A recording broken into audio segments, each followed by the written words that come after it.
And then one day I randomly get this message and he was like, "Who the F did you tell?"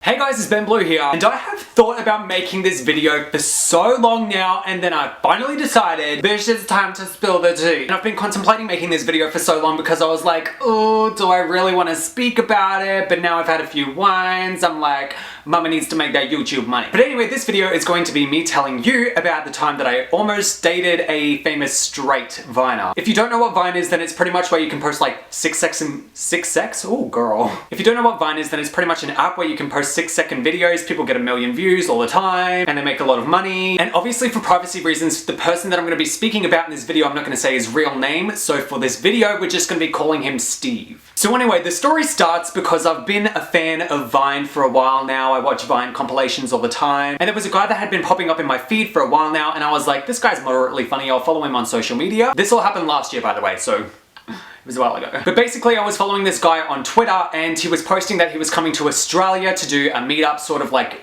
thing around Australia. And I checked the dates and the times and it turned out that when he was in my area, it was too late for me to get time off work to actually go meet him. But anyway, I tweeted him when I realized I wasn't going to be able to meet him, and it was basically just something along the lines of, when this person is going to be in your area and you're going to be too busy working to actually meet them. It was like something along those lines. And yes, I deleted the tweet before this video started because I know you bitches will go back in my Twitter feed to find that tweet. I am a step ahead of you guys. I've been around the block a few times.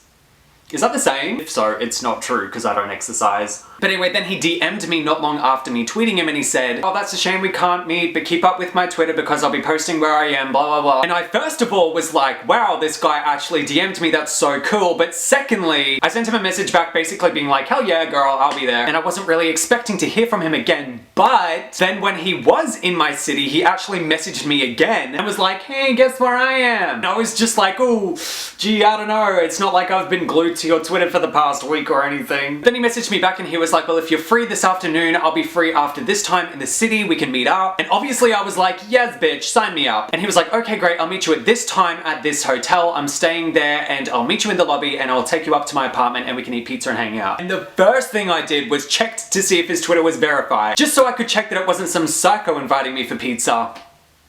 Which wouldn't be that bad anyway. But anyway, I messaged him back and I was like, why don't we just go to a bar or something? Like, we don't have to go back to your apartment. I mean, mama needs a drink, as always. Then he messaged me back and said, but what if people see us out in public together? I was like, dude, I am not going up to your apartment to eat pizza because we all know that a sausage topped pizza turns into someone topping my sausage. If you get what I mean. And if you don't, you're very young. Sausage is code word for dick. But anyway, he agreed and he was like, okay, let's hang out in a public place then. And we did. And it was actually really good. We had a lot of fun and I didn't go back to his apartment. But then the next morning he messaged me and was like, hey, last night was really fun. I had a really good time. We should definitely do it again, that sort of thing. And I was like, yeah, of course I had heaps of fun as well. We'll definitely have to meet up again. Then we were just messaging throughout the day and he kept on saying things like, you're unlike anyone I've ever met. You've got like a really unique personality, just things like that. I mean, literally just standard things if you've ever met me. And then he was like, I'm here for another night and then I leave in the afternoon. So if you want, we can hang out again tonight. And I was like, okay, well, I was only going to drink wine by myself anyway. And this time, instead of going out to a public place, we actually went up to his hotel room. I know, and there wasn't even any pizza. He basically just dangled a freaking vodka bottle in front of me and like lured me up. But we had a few drinks and we actually connected really well. Like, his personality and my personality, I don't know if it was just a good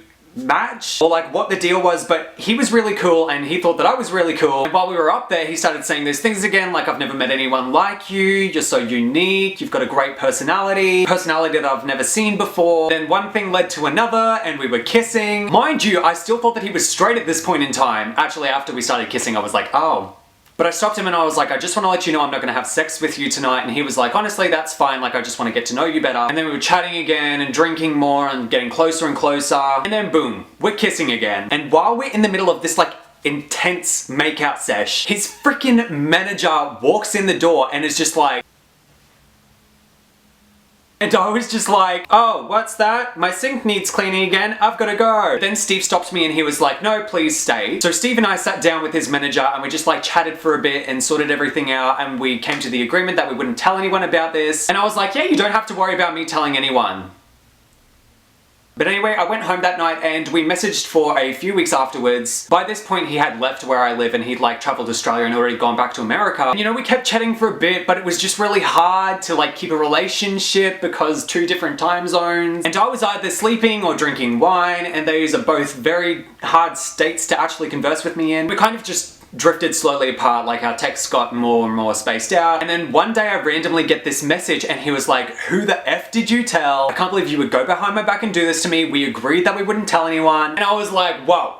Chill out, I haven't told anyone. And he was like, well, everybody's commenting on my Vine saying that there was a guy that I hooked up with while I was in Australia. And as much as I tried to tell him that it wasn't me that told anyone, because I actually did not tell anyone about this up until now, he obviously had only hooked up with me while he was here, so he was like, Ben's let the secret out. But it turns out there had been like gay rumors around him in the first place before he even came to Australia. And while he was here, he was seen hanging out with a lot of different dudes, none of which he hooked up with other than me. But anyway, for whatever reason, I couldn't convince him otherwise that it wasn't me that said anything. And he was basically like, don't ever speak to me again. I don't ever want to see you again. I'm cutting you from my life. I'm deleting you. I never want to hear from you ever again. And I was like, even though he said I am the one and only dude that he has ever hooked up with, and the only reason he did is because him and I connected so much. But anyway, I guess if you guys want to know what his name is, comment down below. That's the story about the time that I almost dated a famous straight Viner. If you haven't clicked subscribe already, then please make sure that you do, because I post new videos every week. Give this video a like if you think I should do any more story times. But anyway, that's all I wanted to say in this week's video. Oh, and by the way, this whole entire story was actually made up. And I will see you bitches in next week's video. Adios, bitches! I'm so sorry for lying to you guys in this video. Please do not take it seriously. I can't date a famous Viner. I can't date anyone. Okay, I'm gonna go to the confessional now.